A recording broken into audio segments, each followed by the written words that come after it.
Thomas Sirix revient pour un 4e épisode dans sa série de posts sur son blog qui s'appelle tout simplement, tout sobrement, YouTube, l'envers du décor. Et dans ce 4e épisode, il va parler, c'est ça le vrai bonheur. Après avoir dénoncé les travers du milieu, de par ses 10 ans d'expérience dans le milieu, de par les faux amis, de par les faux semblants.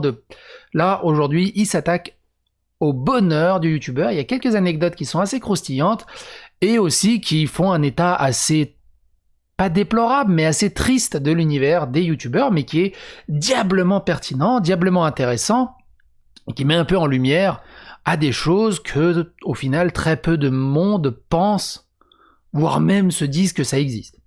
Et c'est très intéressant.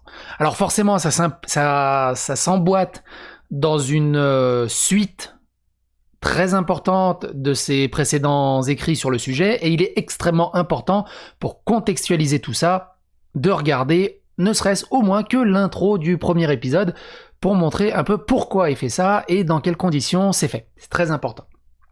Sinon, j'ai une playlist que vous retrouverez dans les fiches et dans la description, qui s'appelle tout simplement Dalibourdin-Thomas Sirix, et vous retrouverez les 3 précédents épisodes. Là, c'est le 4e, ce qui en fait, du coup, une quadrilogie.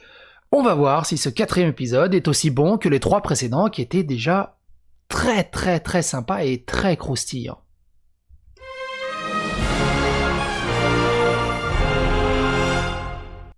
Parce que mine de rien, juste avant de démarrer, 3 épisodes, j'en ai eu pour 3 heures à couvrir ces 3 précédents épisodes, donc n'hésitez pas, si vous voulez, les écouter. Et surtout à donner vos avis, parce que c'est très très intéressant. Lui a donné son avis en tant que youtubeur, mais surtout responsable de collectif. Moi, je donne mon avis par-dessus en tant que vidéaste. J'ai été aussi responsable de collectif il y a très longtemps, mais ça s'est dépassé. Bref, en tant que mon opinion, mon expérience. Mais également vous, n'hésitez pas dans les commentaires à donner vos ressentis et vos opinions en tant que viewer, en tant que vidéaste, en tant que tout ce que vous avez vécu, vous-même en tant que staff dans des conventions, et ainsi de suite. Le seul truc important, c'est de rester correct dans les commentaires. Et, Thomas Sirix tient absolument à ce que les commentaires soient anonymisés. Moi, j'y tiens pas, lui, il tient, mais donc faut respecter sa parole, mine de rien, donc essayez d'anonymiser. Mais si vous oubliez, c'est pas grave. Enfin, je vous en tiendrai par rigueur. Par contre, lui, il va vous en vouloir. Donc ça, c'est à voir avec entre vous. YouTube, l'envers du décor, c'est ça le vrai bonheur. Lisez bien la présentation du contexte de cette série avant de commencer, c'est très important, comme je vous l'ai déjà dit. Arrivé à ce stade du récit, tu dois commencer à te dire « Oh là là, mais quel pleurnicheur! Mais si t'étais pas heureux, pourquoi t'es resté là-dedans ?» Tiens, c'est vrai ça. Sur Internet, tout le monde se tutoie. Et c'est vrai ça, j'y avais jamais pensé, mais c'est vrai que par défaut, tout le monde se tutoie. Est-ce que c'est un petit côté anglais ou quoi ? On se pose pas la question, on se tutoie. Ça m'est arrivé de vous voyer, mais quand c'est un vieux youtubeur qui me parle. Tu sais, quand je vois qu'il a de la moustache, un peu les cheveux blancs et tout, je le vous vois d'abord. Je te permets, je te tutoie. Mais généralement, j'ai tendance à tutoyer. C'est vrai. Sur Internet, tout le monde se tutoie. Enfin, presque tout le monde. Pourquoi ? Sans doute une culture de l'informel, une proximité virtuelle des individus, une pratique innocente qui ne fait de mal à personne. Mais tout de même, quand je vois certains vidéastes user et abuser de cette fausse proximité dans leurs vidéos, j'en viens à me demander si un vouvoiement sincère ne serait pas parfois préférable à un tutoiement hypocrite. Et il termine en disant « Tu seras là la semaine prochaine ? Tu m'aimes bien, hein, dis, tu peux mettre un pouce bleu, hein ?» Avouez qu'il y a quelque chose de bizarre à force. Dans ces conditions, je vous vois. Parce que je m'adresse à vous tous. Vous êtes plusieurs derrière la caméra, parce que là, je regarde juste une petite Logitech C920, mais je vous imagine derrière, sur des petites chaises, je m'adresse pas à une personne en particulier. Et c'est vrai qu'il y a des vidéastes qui tutoient, comme s'ils te parlaient à toi directement. Je supporte pas ça. Je veux bien qu'on me tutoie dans les pages de Mickey Parade, c'est des gamins, voilà.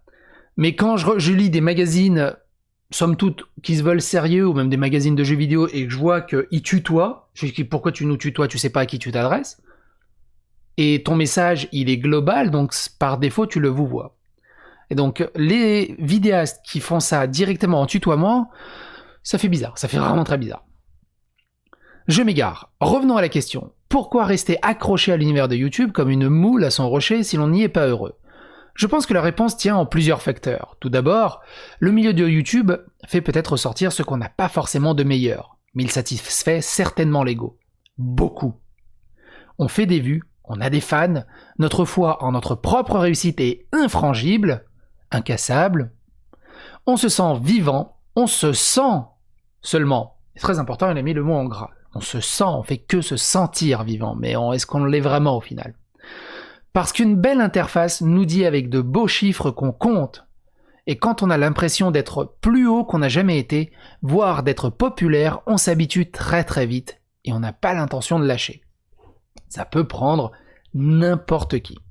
Les gens peuvent changer drastiquement du jour au lendemain, quand ils ont goûté un petit peu de célébrité, un peu de notoriété, un peu d'ego. Il y en a, ils crament, il y en a, ils arrivent à garder les pieds sur terre, mais globalement, ça change beaucoup de personnes. Ensuite, j'aimerais faire une analogie avec l'univers magique de la crypto-monnaie. Pour la parenthèse, nombreux sont ceux qui ont perdu beaucoup d'argent dans les bitcoins et compagnie. Une partie de l'explication vient de l'aversion à la perte. On refuse de vendre parce qu'on croit toujours que ça vaudra plus demain.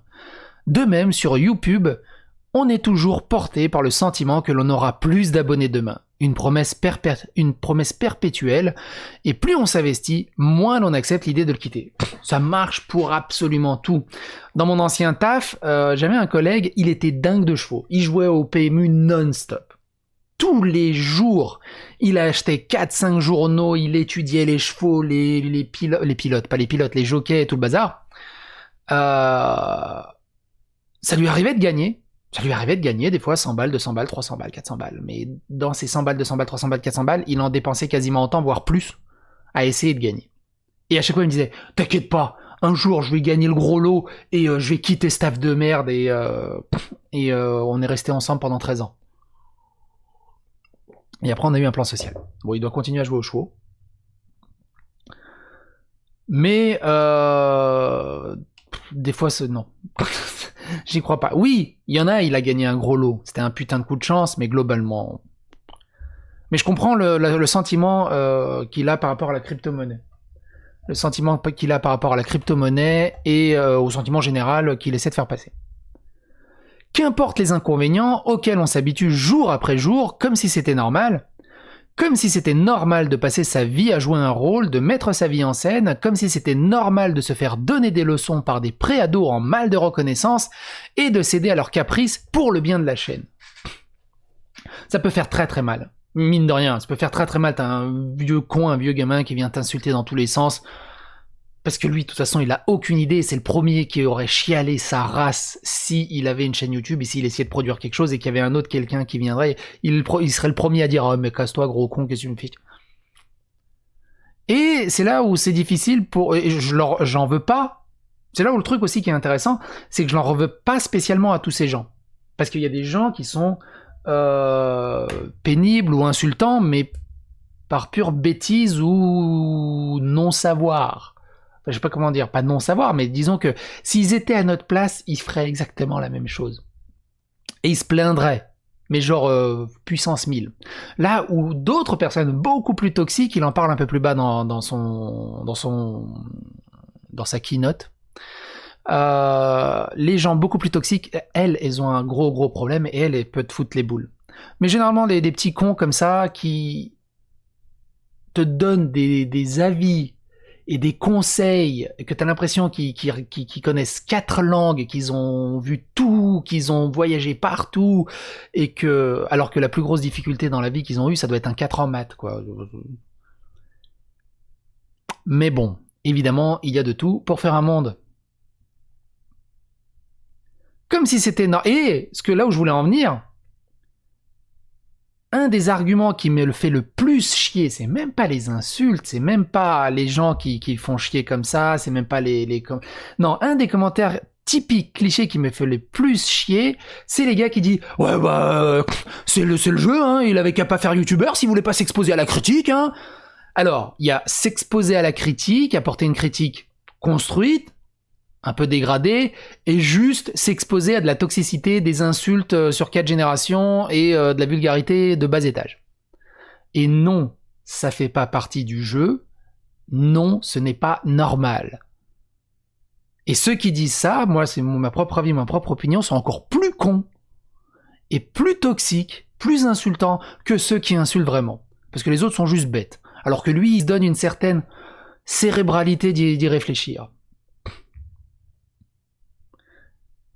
Il y a un gars, une fois, il m'a dit, mais pourquoi tu joues au con tout le temps? T'es tout le temps en train de faire le con. Pourquoi tu joues au con? Et moi, je lui dis juste, moi, j'ai le choix.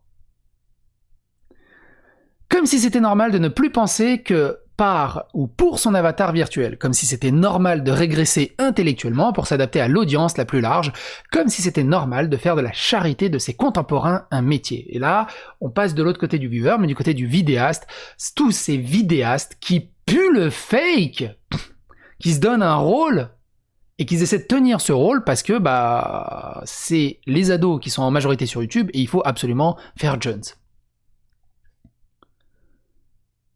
Et quand il coupe la caméra, c'est plus du tout le même bonhomme. Et ça, c'est le don de me rendre dingue. Tu peux pas être naturel. Si tu peux pas juste être naturel et être toi-même. Alors forcément, s'il est naturel, il est lui-même, il fait beaucoup moins de vues. Voire pas du tout. Et il y en a, ils ont réussi à monter quand même hyper haut, alors qu'en fait, c'est pas eux. C'est un personnage. Alors je dis pas que les personnages sont mauvais. Mais c'est comme les chanteurs en playback au final. T'as les chanteurs au playback, puis le jour où il doit faire un concert, y a plus personne. Ceci explique qu'au fur et à mesure, on finit par ne même plus voir les défauts. On peut en souffrir, mais on les nie. Un jour que je n'allais pas très bien, j'allais chez le médecin et j'énumère mes symptômes qui lui évoquent rapidement une déprime sérieuse. Et pareil, la déprime, même moi, j'en rigole des fois des déprimes et tout ça, tant qu'on n'a pas vraiment vécu une déprime, on sait pas ce que c'est. Une vraie déprime, pas du genre oh là là je suis triste aujourd'hui, une vraie déprime. Et même moi, ça m'arrive, hein, la vie, enfin pour moi, la balance, on va dire, de joyeuseté déprime dans un humain, c'est une balance, elle est jamais stable. Et c'est un peu les montagnes russes. D'un coup, t'es au firmament, t'as envie de péter des culs, t'es Rambo, tu veux tout défoncer, t'es invincible, puis le jour d'après, t'es moins qu'une merde, t'as rien qui va marcher, c'est la loi de Murphy, tu déprimes. Ça arrive à tout le monde. Quand tu dois gérer plein de trucs, ça arrive à tout le monde. Et si tu fais là où c'est difficile pour les vidéastes qui ont des personnages, ils doivent tenir un personnage hyper enjoué, hyper cool, hyper génial, alors qu'ils sont juste au fond du trou. Et là, ça creuse le trou davantage parce que dès que la caméra elle est coupée, c'est le bruit assourdissant autour et ce malaise, il doit être extrêmement difficile à vivre. Mais voyons, ça n'a pas de sens. Je suis entouré de plein de gens géniaux, je réussis, j'ai du succès, j'arrive même à en vivre, beaucoup rêveraient d'être à ma place, mais quel crétin. Et ça, Diablo X9 en parlait déjà il y a très longtemps, pour ceux qui ont connu Diablo X9, qui était le proto-influenceur, on va dire, de la sphère YouTube, il le disait, c'est cool, je fais le tour du monde, je vais dans des salons jeux vidéo, je rencontre des gens monstrueux, mais le soir, quand les caméras sont éteintes, quand tout le monde est rentré dans sa chambre d'hôtel, il reste que moi. Et je me sens seul, très seul. Extrêmement seul. C'est pour ça que c'est très compliqué. Ce que je n'avais pas encore compris, emporté par les illusions du plaisir immédiat que génère en permanence ce milieu, c'est qu'être entouré ne signifie pas être bien entouré. Avoir des fans ne signifie pas être aimé. Vivre de son travail ne signifie pas vivre convenablement. Être productif ne signifie pas avoir une vie saine. Et avoir du succès ne signifie pas faire quelque chose qui a du sens. Et encore moins ce qu'on aime. Moi, ce que j'aime bien, on va dire, entre guillemets, pour ma stabilité personnelle, c'est que j'ai des copains IRL en dehors, que je traîne depuis ma scolarité. Certains, ils savent que j'ai une chaîne YouTube, mais ils ont jamais vu ce que je fais sur YouTube, et du coup, on n'a aucun contact par rapport à YouTube, et du coup, j'ai une espèce de... Je garde les pieds sur terre, et on discute d'autres choses, et pas que YouTube, et tout dans tous les sens, et surtout, ils me détachent. Là où beaucoup, comme il le dit, tu penses être bien entouré, mais au final, quand t'es streamer ultra célèbre, youtubeur ultra célèbre, tu les regardes, je dis pas que c'est mal. Par exemple, t'as... le seul qui me vient en tête, c'est Jiraya, Domingo, Sardoche. Ils sont très copains. Mais genre très copains. Donc eux, ils sont plus dans un stade encore différent. Mais t'as plein de youtubeurs qui vivent et qui font des feats entre youtubeurs, mais ça s'arrête juste à de la collab. C'est-à-dire qu'ils sont super copains devant la caméra, mais ça va pas plus loin derrière. Et même si t'es super copain avec un vidéaste, t'as pas cette connectivité extrêmement puissante d'un copain d'enfance, d'un copain d'école ou d'un copain en dehors de YouTube. Je dis pas qu'il peut ne pas en avoir, mais globalement, tu peux pas tisser autant de liens qu'un copain d'enfance, qu'un copain externe, on va dire. Et quand on dit t'es bien entouré, oui, mais au final, t'es seul. Est-ce que vous voyez où je veux en venir ? Je repense à tous ces moments où je ressentais une solitude pesante, pourtant entouré de tant de gens géniaux, où je me sentais déconnecté et seul, infiniment, terriblement seul. Thomas Sirix, je pense que ce qui te manquait, vraiment, c'est de venir dans des conventions rétro gaming à échelle humaine, comme la PGR, comme la RGC, où justement on s'en fout de la sphère des notoriétés, des vidéastes et tout le bazar, on est juste entre nous, et bordel de merde qu'on se kiffe. Et que c'est kiffant d'avoir cette dimension humaine et ce lien humain. Parce que forcément, t'étais entouré de très gros, t'as fait d'énormes plateaux à la Japan Expo et ce genre de choses, et comme je l'ai dit plus haut, tu rentres dans ta chambre d'hôtel, bon, même pas une Daddy Boobs à la limite pour te souvenir, histoire de remonter le moral, mais c'était compliqué, j'imagine. Pire encore, quand ça n'allait pas, je me disais que je devais être un enfant gâté, un ingrat, c'est forcément moi qui ne va pas. Ce milieu est tellement génial, voyons, ça ne peut être que de ma faute. Ça aussi, ça peut être un deuxième effet qui se coule qui te grossit ta dépression. Et tu finis par sortir une testicule, à faire un burn-out. Tiens, je n'avais pas du tout prévu de l'écrire, mais il me vient soudainement une petite anecdote. Un jour, j'ai décidé de me confier à l'un de mes proches, de l'époque YouTube, sur le mal-être que je ressentais. Je me souviens encore parfaitement de ces mots. Ah, là, tu vas pas me dire que t'es le clown triste, là, comme l'autre type, là, c'est ridicule.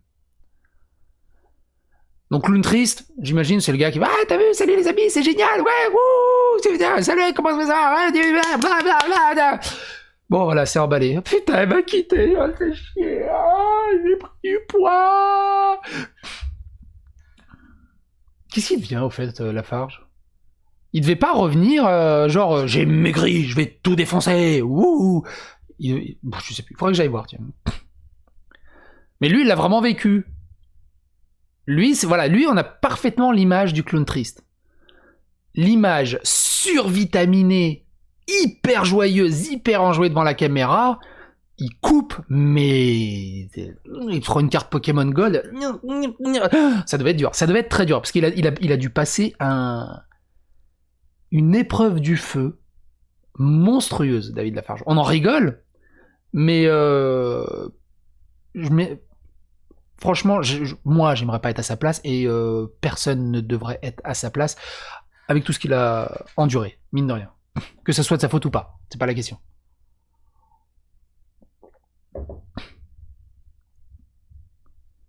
Ou alors, évidemment, cela n'encourage pas à la discussion. J'ai intériorisé dès lors ce mal-être, ce n'est jamais une bonne chose. Je m'en veux énormément d'avoir voulu faire de mon cercle proche de gens avec qui je n'ai décidément rien en commun.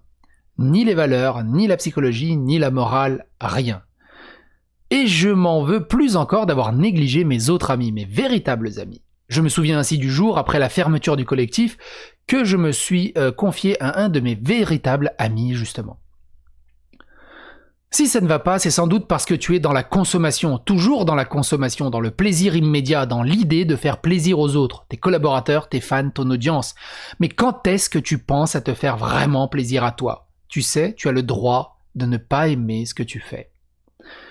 Et moi, ça m'est déjà arrivé, j'ai rencontré des vidéastes à gauche à droite qui m'ont dit je fais mes vidéos et puis basta. Je lis pas les commentaires parce que j'ai que des gars toxiques, hyper casse-couilles. Je fais mes vidéos, voilà, ça me rapporte un peu de fric, ça me fait chier, mais voilà, ça me permet d'en vivre. Et franchement, ça me fait chier. Je fais, oh la vache. Tu dis, oh la vache quand même, c'est triste, c'est clown triste, on est en plein dans le clown triste. J'ai dit, arrête, deviens pizzaiolo, fais quelque chose, mais arrête, parce que là, c'est horrible, c'est horrible. Ou il y en a d'autres aussi, hein, c'est inversant. Après, c'est comme d'habitude, hein, c'est un millefeuille, YouTube et les vidéastes. Il y a toutes les versions. Il y a aussi un YouTuber, je me rappelle, il me disait je kiffe ce que je fais, j'adore faire mes vidéos, je passe 60 heures dessus, mais quand j'ai vu la toxicité des blaireaux qui viennent t'insulter parce que hey, c'est pas trop ça, ouais, mais tiens, tu vas bah, putain, j'arrête, je lis plus aucun commentaire, je poste ma vidéo et c'est marre. Mais lui, il le vit beaucoup mieux. Il a fait un contrat avec lui-même et il a trouvé sa stabilité à lui. Donc il y a de tout, évidemment. Cela peut paraître peu, mais cette conversation a été la base de mon rétablissement. Et vous noterez la différence abyssale dans la réponse entre un ami et un véritable ami. Déjà, ce dernier ne te juge pas. Bah, l'autre ami, il te juge par rapport à comment lui vit son YouTube à lui. Et donc forcément, il va pas le comprendre. Et il a pas envie de se mettre à ta place non plus. Là où le véritable ami, ça se trouve, il s'en fout de YouTube, il regarde ça de loin, et du coup, il peut apporter un œil un peu plus neutre. Je vois ça comme ça. Déjà, ce dernier ne te juge pas, ou alors avec bienveillance. Ensuite, il t'écoute, il respecte ta différence, même s'il ne la comprend pas. Et ça, c'est le plus important au final. En reparlant avec mes vrais amis, récemment, de toute cette période, ils m'ont fait comprendre qu'être à fond dans YouTube m'avait changé, que je m'étais sans doute un peu perdu. Le problème du bon youtubeur, c'est qu'il est toujours dans l'action. Il faut toujours penser à faire rigoler les copains, à lancer la meilleure vanne, à ne surtout pas rater les sujets à buzz. Et ça, pareil, je l'ai vécu. On était en convention. T'en as un, hyper stressé, il se passe un truc, je sais plus ce qui se passait sur les réseaux sociaux. Il t'est commencé à stresser. Oh là là, oh bordel de merde, il faut. Tu peux me prêter ta 4G, s'il te plaît, je veux uploader une vidéo. Oh, faut que je le fasse maintenant. Parce que il fallait surtout pas rater ce moment de buzz. Ça allait faire de l'action, des buzz, du clic, du like et tout le bazar. Et il rentrait dans un état de stress pas possible parce que sa vidéo elle n'arrivait pas à uploader, parce qu'il n'arrivait pas à enchaîner, parce que le montage déconnait et c'était fou. À bien prendre soin des tipeurs, etc. Ça prend du temps et c'est très anxiogène. Et donc là où je veux en venir, c'est que dire oh putain, faut que je trouve un bon titre. Attends, la description, faut que je mette une blague drôle. Quelqu'un a une blague drôle, Comment je pourrais dire? Je fais gros au bout d'un moment. Et c'est là où je reviens un peu au-dessus. Sois naturel, c'est tout. Parce que ta propre personnalité n'est pas suffisante, au bout d'un moment, ça devient compliqué si tu veux être dans l'urgence. Il y en a, ils sont extrêmement doués. Hein. Tu prends un Antoine Daniel, un Mister MV, il pourrait lire le bottin qu'on serait mort de rire. Il y en a, ils ont pas ce talent. C'est inné chez d'autres. Il y en a, ils ont pas ce talent. Et on peut faker ce talent en préparant ses vidéos, en scénarisant ses vidéos, mais sur le naturel, ça revient au galop.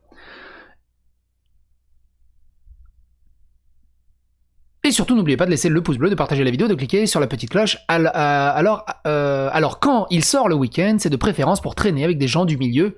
Pareil pour les soirées, parce qu'évidemment, tu continues à essayer de réfléchir à des feats, à des collabs, à tout ça, tout autour, et tu t'arrêtes jamais. T'es dans un putain de cercle. Et c'est comme ça qu'on déprime et on fait un burn-out. Voire pour les couples, l'horreur. Et n'oublions sous aucun prétexte de tweeter chaque pensée, de poster chaque moment intime sur Instagram, sur Facebook. Alors moi j'aime bien parce que ça me fait marrer. Alors, je tweete très rarement avec ma femme. Ma femme m'a déjà cassé sur Twitter. Mais c'est pas trop son truc, les réseaux sociaux. Mais oui, il faut penser au tweet que tu pourras mettre drôle, qui pourra être tweeté. Tu sais, tu vas sur Twitter, tu dis je viens de faire caca. Et tu tweets et tu dis ça va faire plein de likes, plein de trucs. Et il y en a, ils sont tout le temps dans la recherche de ce truc-là, et du coup, le cerveau, il est jamais reposé. Ils sont tout le temps dans l'optimisation, dans leur présence sur le truc. Une des pires dérives commence innocemment. On tweet pour raconter sa vie, on partage en photo des choses du quotidien, de fil en aiguille, on découvre les filtres Instagram, partager sa vie, mise en scène, devient petit à petit une habitude. Mais de toute façon, tu le vois directement entre ceux qui partagent leur vie avec de la mise en scène et ceux qui partagent leur vie parce que c'est juste drôle. Ça se remarque relativement vite, hein, généralement. Et partager sa vie, donc, devient une habitude. Puis, sans même que l'on se rende compte, l'habitude devient un réflexe. On finit par ne plus vivre l'instant présent et à passer son temps à réfléchir à la façon dont on pourrait partager la moindre moment de vie, quelle blague pourrait faire mouche, quelle pause prendre, quel filtre utiliser, quoi mettre en avant, etc. Et à force, plus rien n'est vrai. Tout devient joué. Je vous invite à prendre connaissance des dizaines de témoignages d'influenceurs et d'Instagram à ce sujet. Donc, je vous l'annonce, les youtubeurs ne sont quasiment jamais vraiment heureux. Ils sont contents quand ils font des vues, quand on les applaudit en convention, quand ils gagnent des salaires à 5 chiffres en déclarant que 3 ou 4. Non mais c'est pas ma faute, j'ai une phobie administrative. Ça aussi, j'en parlerai plus tard. C'est chaud. Je connais pas la probabilité, mais la probabilité des vidéastes qui ne déclarent pas leurs revenus YouTube, leurs dons et tout, elle doit être vachement importante. Le jour où le fisc leur tombe sur la gueule, ça va saigner. Et même au-delà de ça, le jour où ils auront besoin de leur retraite ou de quoi que ce soit, ils auront cotisé nulle part, ça va saigner aussi. C'est compliqué. Moi, je déclare tout. Même quand je gagnais 10 balles, je déclarais. Au moins, je déclare, c'est pas grave. Je me fais saigner par les impôts, mais au moins, je suis droit et j'ai rien à me reprocher. À part engueuler les impôts parce qu'ils, des fois, ils essaient de t'arnaquer. Ils arrivent à se tromper d'une virgule ou un truc comme ça. Mais au moins, je suis droit de mon côté. Mais franchement, déclarer ce qui est déclarable, au moins vous êtes droit. Oui, ouais, l'arnaque, ils vous volent, ils vous arnaquent. L'arnaque. Les gouvernements vous volent, vous arnaquent, mais au moins, t'es dans les clous et puis basta. T'y penses plus. Après, c'est ma façon. Hein. J'ai du mal à tricher, en fait. J'ai vraiment du mal à tricher. Ou quand ils chopent une fan sexy. Oui, c'est vrai, ils sont contents. Mais tout cela reste dans le domaine du plaisir immédiat et superficiel. Les constituants essentiels du vrai bonheur, celui qui rend profondément heureux, n'y sont pas. C'est du bonheur à consommer, c'est du fast food, c'est du fast bonheur food. Vous ne me croyez pas, c'est normal. Le job de tous les youtubeurs est de renvoyer une image positive. Et ça, c'est très important. Les youtubeurs, les viewers, hein, les gens, puis même moi, je me considère également comme viewer. J'ai horreur, et les gens généralement ont horreur des gens qui arrêtent pas de se plaindre. Ouais, ce mois-ci c'est vraiment difficile, s'il vous plaît faites-moi un don, faut que je m'achète une console pour vous faire des meilleures vidéos. Oh s'il vous plaît, là je viens de me faire arnaquer par le truc. Oh là là, je suis malade, j'ai mal au dos, j'ai besoin d'une chaise gaming. Les gens ont... Oh, je viens de me faire larguer, c'est super compliqué. C'est une fois, tu vois, tu te dis c'est une fois, tu dis bon allez, une fois, ok. 2 fois, ok. Quand c'est constamment, c'est pénible. Constamment, c'est juste pénible. Et généralement, les gens, ils partent. Et plus les gens partent, et plus, je fais pas de stats, ça me fait chier, je fais de moins en moins de vues, je me casse le cul pour les gens sont ingrats, ils vont regarder avec des cypriens, blablabla. Et généralement, les gens, ils s'en vont encore plus. C'est compliqué. C'est un état compliqué.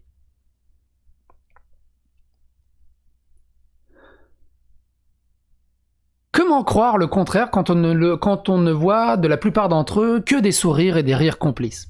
D'ailleurs, eux-mêmes sont persuadés d'être au top de leur vie et de leur potentiel avec leur top 10. Qu'à cela ne tienne, faisons un point de philosophie. Pour Emmanuel Kant, Kant. Ah non, c'est Durkheim, je mélange avec Durkheim. J'ai été quand j'étais en université en fac de sociaux, j'étais traumatisé par Emile Durkheim, les formes élémentaires de la vie religieuse. Au secours. Kant disait à propos du bonheur, le bonheur est idéal dans l'imagination et non dans la raison. C'est la satisfaction complète des besoins et des désirs, seulement ces derniers évoluant en permanence, c'est un peu une course sans fin. Pour lui, il faut être digne du bonheur, c'est donc une évolution de ce qu'on est et non de ce qu'on a et qui prime. Pas de bol pour vos amis vidéastes. Est-on nos likes? Sommes-nous notre nombre d'abonnés? Non. Pour Confucius, le bonheur ne se trouve pas au sommet de la montagne, mais dans la façon de la gravir. C'est pour ça que Céleste est aussi génial. Et compte tenu de ce que vous commencez à savoir de la façon dont on gravit les échelons sur YouTube, vous aurez compris que la plupart s'intéressent au sommet de la montagne, le million d'abonnés, et que la gravir n'est pas une sinécure. Parce qu'il y en a, ils veulent juste être célèbres. C'est tout. Ils veulent juste être adulés. Ça les intéresse pas de se faire chier à gravir la montagne. Juste quelqu'un, là, il les dépose les hélicoptères, comme ça, merci. Et c'est tout. Et après, bah, ils vivent, ils sont au sommet de la montagne, ils en vivent. Un mélange à Confucius, je sais plus qui a dit ça. C'est au niveau de l'enfermement et surtout de la peine, en fait, de la pénibilité.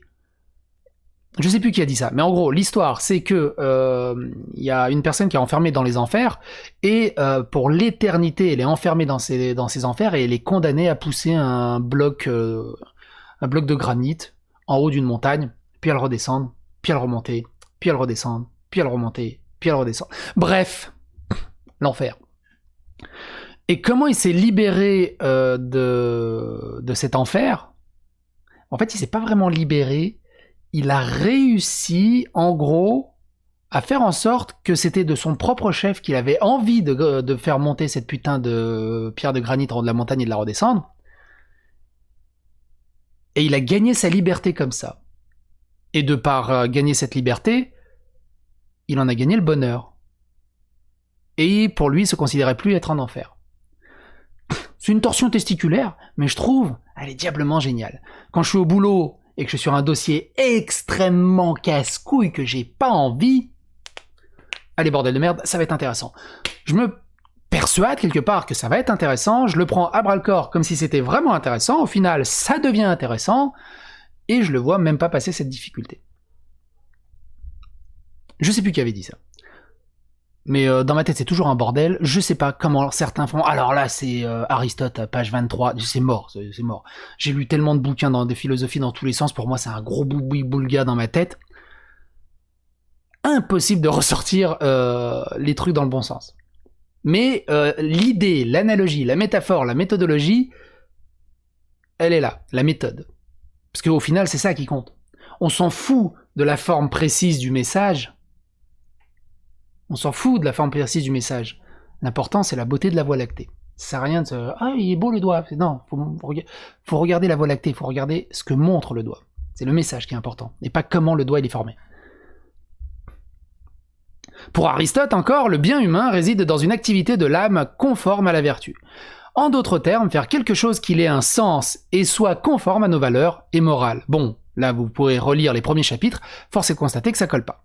Pour Épicure, encore, il faut distinguer le plaisir immédiat des plaisirs constructifs. Quel dommage que les premiers soient 10 fois plus nombreux que les seconds dans le milieu dont il est ici question. C'est un peu comme la nourriture. Hein. Pourquoi c'est les sucres gras, les matières grasses, les lardons, les trucs comme ça, les bonbons qui sont géniaux à bouffer et c'est dégueulasse pour le corps, et c'est des choux de Bruxelles, des épinards de couilles et des endives qui sont bons pour le corps mais c'est dégueulasse à manger. Il y a un truc qui est pas logique. En une phrase, le milieu de YouTube est très superficiel et ses plaisirs sont futiles, rarement constructifs et ne rendent en définitive même pas heureux. Alors toujours admiratif de ces grands youtubeurs à qui décidément tout réussit. J'ai échangé une fois avec un très important vidéaste dont on pourrait croire qu'il serait satisfait de sa réussite jupitérienne. C'est pas Macron. À ma grande surprise, il est apparu à moitié paranoïaque d'éventuelles baisses d'audience et de drama. Voilà qui donne à réfléchir. Et ça, oui. Alors, pareil. C'était lors d'une convention. Impossible de vous dire quel vidéaste c'était. Le mec, il angoissait comme pas possible de se manger des dramas. Si je me mange des dramas, je vais avoir des mauvais commentaires, il y aura une communauté de l'autre qui va venir m'harceler, mes stats vont chuter, c'est le bordel de merde. Ou alors, j'ai une baisse d'audience de 10% ce mois-ci, alors qu'est-ce qui se passe cette semaine? Au secours, j'ai une vidéo qui a été démonétisée. C'est compliqué. Elles sont paranoïaques, extrêmement paranoïaques. On l'a vu aussi, le seul exemple que j'ai en tête récemment, c'est Raptor Dissident. Raptor, il n'est plus dissident. En 2020, il a changé de genre. C'est juste un Raptor maintenant, il est plus dissident. Qui lui-même a dit qu'il était obligé de changer, d'adoucir ses propos, sinon sa chaîne, elle allait sauter tout simplement. Mais comme maintenant, je sais pas s'il a envie ou si c'est un gros complément salarial, et qu'il peut faire des bonnes stats en claquant des doigts, même avec des un discours beaucoup plus plat, et bah forcément, lui aussi, quand il coupe la caméra, il fait, ah, je peux pas dire ça, ça va être trop dur, je peux pas dire ça, je vais encore me faire taxer de machin, je peux pas dire ça, sinon je vais encore me manger ma signalement, et si je me mange encore ma signalement, ma chaîne peut sauter, et on est un peu enfermé là-dedans. Et du coup, il y a du stress, évidemment. Par contre, pour les dramas, je pense qu'il s'en fout. Je vais enfoncer le clou avec ces innombrables fois où j'ai pu voir des vidéastes connus abuser de l'alcool, voire d'autres substances. Peut-être voulait-il oublier que ce qu'il vivait était le vrai bonheur. Franchement, autour de tout ça, autour des vidéastes, des youtubeurs, des influenceurs, on peut tout simplement faire le parallèle avec les rockstars de l'époque. Les personnalités de l'époque, les gros acteurs, les gros rockstars, les grands présentateurs, c'est les mêmes travers. Dès qu'il y a un délire de notoriété, c'est les mêmes travers. Voire même peut-être pire, parce qu'au final, les youtubeurs, vidéastes, influenceurs sont beaucoup plus exposés à leur public que le sont des acteurs qui font ça uniquement pendant des conventions, pendant des galas ou des choses comme ça. C'est davantage plus compliqué. Surtout parce que les vidéastes jouent justement sur cette proximité extrêmement genre copain virtuel, copine virtuelle. Donc c'est encore plus exacerbé. Il faut cesser de se voiler la face. Laissez-moi vous expliquer quelque chose d'essentiel. YouTube et ses algorithmes favorisent les gens les plus actifs. Or, pour être actif, il faut être régulièrement présent. No shit, Sherlock. Pour être actif, il faut rester actif. YouTube et ses algorithmes favorisent les gens les plus actifs. Or, pour être actif, il faut être régulièrement présent. Merci Captain Obvious. Et réactif aux événements, ce qui implique une présence de tous les instants. Comment voulez-vous fabriquer une vraie stabilité dans ces conditions ? À plus forte raison dans un milieu où prendre des vacances trop longues, c'est risquer de compromettre sa croissance, et on a vu plein d'histoires de gens qui ont fait des dépressions parce que c'était impossible de prendre 2 semaines de vacances, même 3 jours de repos, sans flinguer les stats de YouTube. YouTube a dit plein de fois, mais partez en vacances, je vous jure que vos algorithmes ne vont pas tomber. Mais moi je le vois moi-même, hein. Quand je vais sur les stats de ma chaîne, j'oscille. Quand je vais sur les stats de ma chaîne, il y a un truc, regarde. Quand je vais sur les stats de ma chaîne, les stats de base en fait, les stats qui font peur. Quand tu vas sur les stats de ta chaîne, quand je vais sur les analytiques, quand tu vas sur analytiques, il y a ça là, les vues. Mais c'est surtout ça. Donc là c'est les vues, et en fait c'est ça. Tu vois ça. J'oscille à 100 000 vues sur 48 heures, à peu près. Ça va entre 80 et 100 000 vues en 48 heures. Là, j'ai fait une pointe à 200 000 vues parce qu'il y a 2 vidéos qui ont plus performé que d'autres. Mais quand c'est des vidéos standards, j'oscille entre 80 et 100 000 vues. Et donc ceux-là, je me dis bon, voilà. Et si je fais pas de vidéo pendant une journée, 50 000 vues. Si je fais pas de vidéo pendant 2 jours, 30 000 vues. Et là, tu dis parce que tout ce qui implique là-dedans, bah c'est la monétisation, si t'as envie, bah c'est le truc, mais aussi c'est la présence sur YouTube et tout. Donc dès que je fais une vidéo, ça remonte à 80, je refais une vidéo, ça remonte à 110, et puis ça navigue comme ça à 100, 150 000 vues. Mais si tu fais pas une vidéo minimum, une par jour, une tous les 2 jours, là, ça tombe à 80. Moi je m'en fous. Enfin, je suis très très content du revenu que j'arrive à en tirer. Je veux dire, que je fasse des vues ou pas, je m'en fous, parce que, comme je l'ai déjà dit, j'ai un vrai taf IRL dehors dans la vraie vie véritable, mais ceux qui en vivent, c'est un stress permanent. C'est un stress permanent quand t'es célibataire. T'imagines, moi j'ai 3 femmes à la maison, et un lave-vaisselle en panne. Et ça me fait penser du coup à un vidéaste que j'avais rencontré lors de la PGR. Oh, je me rappelle plus du nom, c'était un vidéaste technique, je crois. Il avait une Tesla. On s'en fout. Et c'est pas Jiraya. Et il me disait que cette année, ou l'année d'avant, je sais plus, c'était peut-être même déjà 2 ans, le temps passe vite, on s'en fout, qu'il avait abandonné son vrai taf IRL pour se consacrer à sa chaîne YouTube. Je lui ai dit, mais tu fais combien? Il fait, bah, je fais entre 800 000 et 1 million de vues par mois. Je fais, non, garde ton taf. Mais t'es con, quoi, garde ton taf. Ouais, mais non, mais la chaîne, elle est en pleine expansion, ça va explosionner. T'es un gamin. Garde ton taf, sérieux, garde ton taf. Limite, arrête ton taf quand tu seras à 10 millions de vues, mais garde ton taf. C'est parce que tu te manges 3 strikes, tu fais quoi? Au bout de 2 mois, 3 mois, 4 mois, 5 mois, 6 mois, je sais pas, tu te manges un drama, tu fais plus que 500 000 vues au lieu de faire 3 millions, qu'est-ce que tu fais? Parce que bon, tant que frère, ça nourrit vite fait, quoi, mais au bout d'un moment, c'est chiant. Du coup, je sais pas, je l'ai pas revu. Il devait revenir aux prochaines conventions. Coronavirus, mes couilles, tout le bazar, et ça s'est pas fait, et ça me fait chier, donc je sais pas ce qu'il est devenu. J'aimerais bien savoir s'il a réussi son pari. Après, s'il a réussi son pari, je serais super content pour lui. Mais moi, ce qui me ferait peur, c'est cette putain d'instabilité. T'aurais un petit bus de féministes qui arrive, oh putain, qui c'est ce gars? Oh, quel con! Signalement.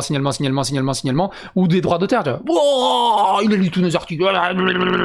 36 copyright, la chaîne est fermée. Bon bah, qu'est-ce que je fais maintenant? C'est dur. Donc, célibataire, même célibataire, je sais pas si j'oserais passer le pas d'en vivre, mais avec une vie de famille, au secours. C'est pour ça, à la limite, ceux qui deviennent un peu présentateurs, influenceurs, journalistes, ceux qui arrivent à se positionner, par exemple avec un CDI, je sais pas moi, sur le stream ou dans ou jeuxvideo.com, ou j'en sais rien, un truc comme ça, ou community manager d'une boîte, ou j'en sais rien, mais avec un vrai CDI, hein, pas un truc en pangolin, quoi. À la limite. Mais juste sur la stabilité financière de YouTube, sauf si t'es ultra beau gosse financièrement, genre Squeezie, Cyprien, et que non, mais sinon... Non. Après, on verra.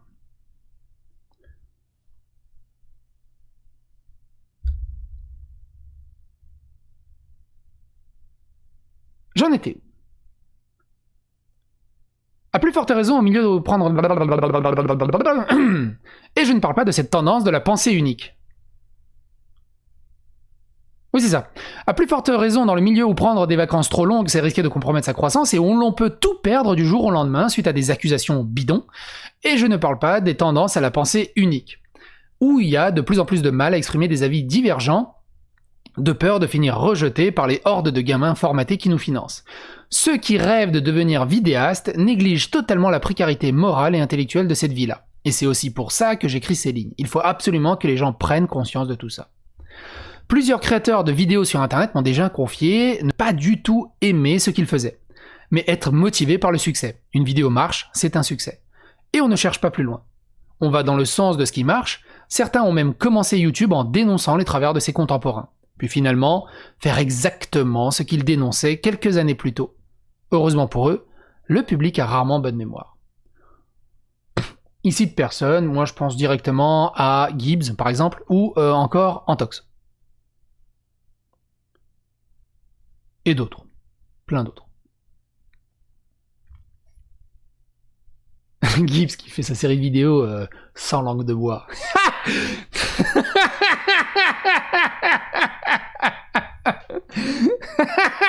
Tu sais, ce qu'on parlait aussi, on se donne une image et tout, bien cool et tout. Oh, j'ai mes petites lunettes, je suis mode intellectuel.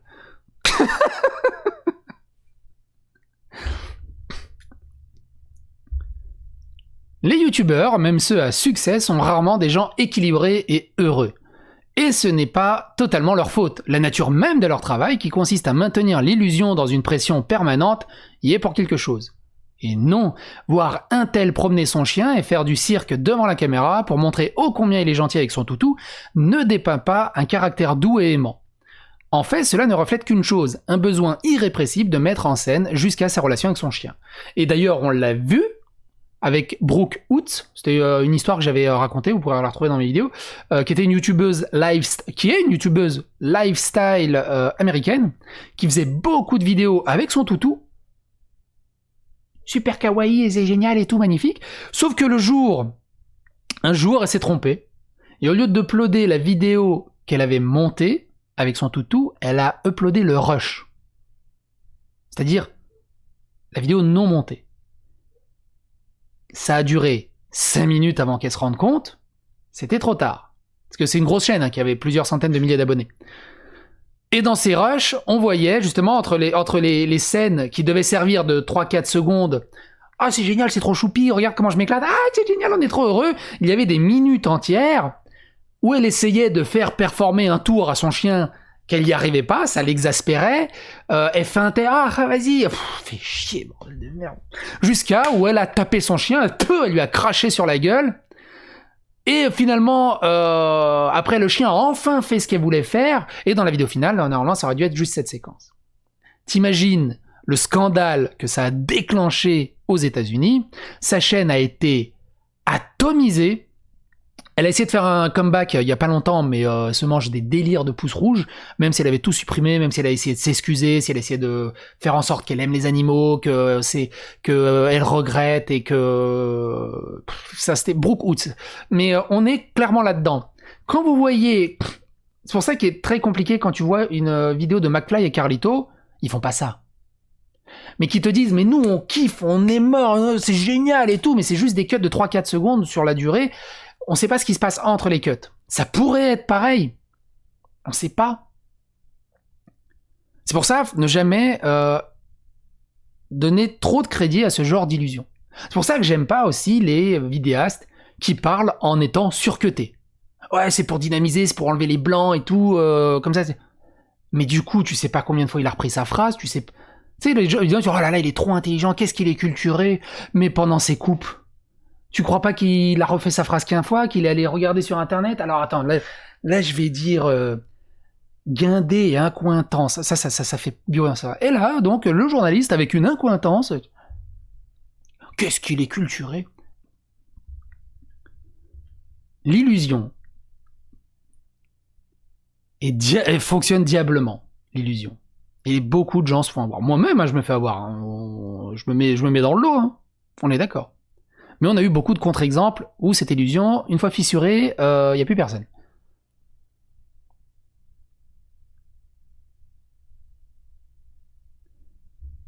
Un collègue m'a dit récemment, tu as vu ce jeune, il a lancé sa chaîne YouTube il y a à peine quelques années et il a dépassé le 1 million d'abonnés, la réussite totale. Et là, il doit gagner dans les 10 000 euros par mois.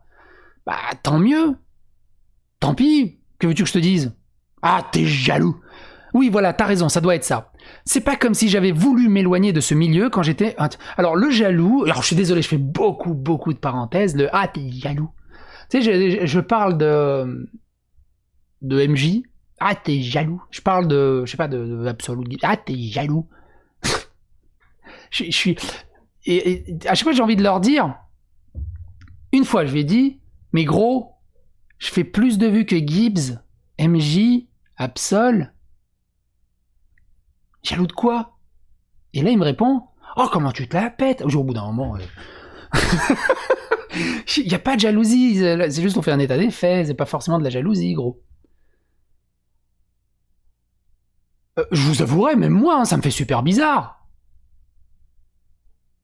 Faire 1,5 million de vues par mois, avec juste 70 000 abonnés, et que je vois je fais plus de vues que des fois des chaînes à plusieurs centaines de milliers d'abonnés, ça fait super bizarre. Ça fait très... Comment ça se... Mais c'est pas de la jalousie, c'est juste on fait un constat. Oui, voilà, t'as raison, ça doit être ça. C'est pas comme si j'avais voulu m'éloigner de ce milieu quand j'étais encore super bien placé, ironie quand tu nous tiens. Réalises-tu seulement que pour conserver ce salaire, il doit s'enfermer 7 jours sur 7 dans une attitude d'ado prépubère pour plaire à son audience?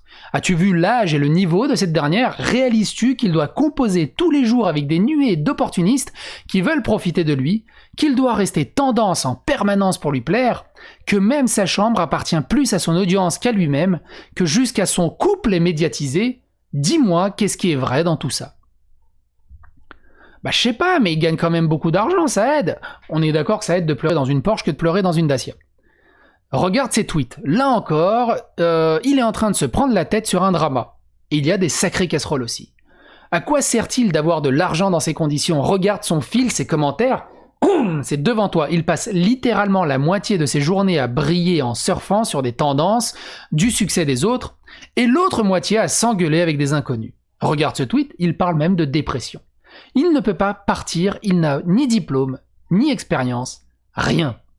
Et c'est malgré tout quotidiennement qu'il doit surjouer la partition du bonheur avec alacrité. Vous allez le chercher celui-là. Hey Google, donne-moi la définition du mot alacrité. Bonheur.fr contient l'information suivante. Du latin alacrita, alacrité signifie joie, jubilation, gaieté. D'accord. Donc du bonheur avec jubilation. C'est du super bonheur. Bonheur over 9000. Du bonheur Super Saiyan God.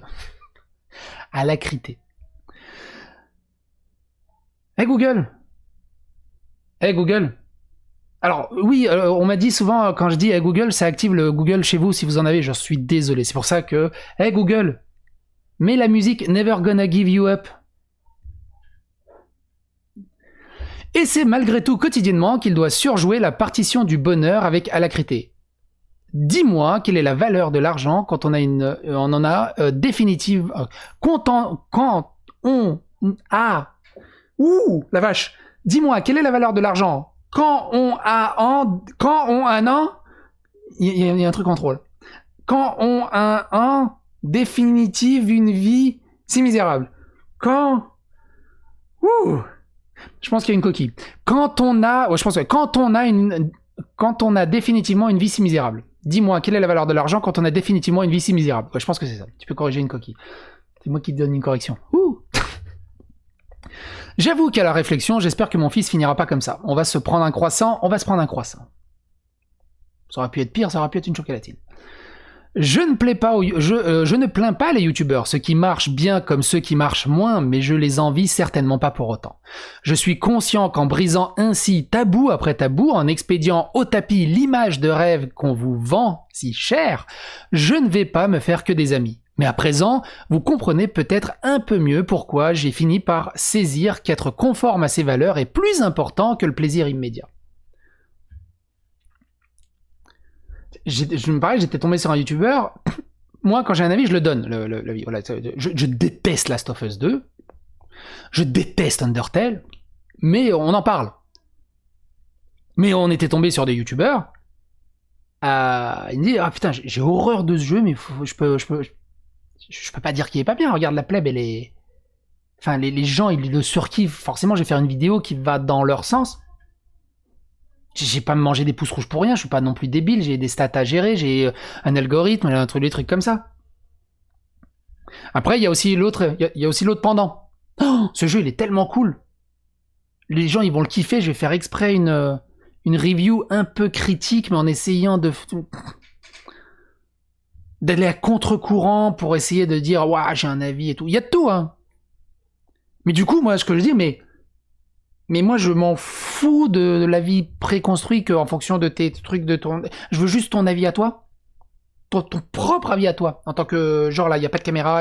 Toi, ce que tu penses, toi. Pas toi, ce que tu penses en fonction du regard des autres. Ce que tu penses, toi. Et des fois, c'est très compliqué à l'avoir. Je préfère amener à réfléchir une poignée de gens que d'en satisfaire bêtement des cohortes entières à grands coups de discours consensuels et d'émotions précalculées. En même temps, ceux qui sont dans la mouvance consensuelle se sont mis à me détester et à ne plus m'écouter aussitôt qu'on leur a dit de le faire. Savez-vous ce qui est le pire pour un youtubeur? C'est quand l'activité marchouille, sans vraiment décoller. Et là, c'est extrêmement pertinent ce qu'il va dire. Quand cela génère un SMIC, ou un peu plus, ou un peu moins, avec une petite croissance, quand il y a suffisamment d'espoir pour te tenir en haleine, à très long terme, sans pour autant réaliser tes rêves. On pourrait croire que la pire combinaison pour un vidéaste serait celle où il perd des abonnés ou ne gagne pas sa vie. Il n'en est rien. Dans ces conditions, il reste libre, il peut partir à tout moment, parler de ce qu'il aime vraiment et non de ce qu'il pense que le public et l'algorithme vont aimer. Expérimenter, il risque peu car il a peu à perdre. Donc il risque plus souvent. Il s'exprime car il ne craint pas d'être entendu. Il avance sans encore connaître la crainte de reculer. Le système le tient comme il commence à en dépendre justement. Nul n'est plus esclave que de ce milieu que lorsqu'il sent qu'il commence à y faire son trou. La vraie question n'est pas est-ce qu'il peut en vivre correctement. Non, elle serait plutôt est-ce qu'il est vraiment libre de ses choix. C'était un peu le seul exemple que j'ai en tête, c'est Antox. Antox qui était connu pour mes chers non-abonnements, mes chers abonnements. Il a essayé un autre format qui a bidé. Il a fait mes chers réabonnements. Il a fait un autre format qui a bidé, il a fait mes chers abonnements Twitch. Mes chers abonnements Instagram. Il l'a fait ça, mes chers abonnements Instagram? Je sais plus, mais bon. Il est enfermé dans sa formule. On peut clairement le dire, moi, depuis 1 an, je me suis enfermé dans ma formule des Dali Bourdin. Si je fais autre chose sur ma chaîne, ça va bider. Ça va marcher 1 fois ou 2, mais si je reviens pas au Dali Bourdin, ça va bider. C'est normal. C'est comme ça, les gens te foutent dans une case, les gens suivent une chaîne pour un contenu type, s'ils font autre chose, je m'en fous. Moi c'est pareil, hein, je suis des chaînes YouTube, s'ils font autre chose, je m'en bats les steaks. Mais du coup, t'es enfermé. On a tellement d'étoiles dans les yeux quand on part dans cet univers qu'elles nous éblouissent et nous empêchent de voir les nombres travers.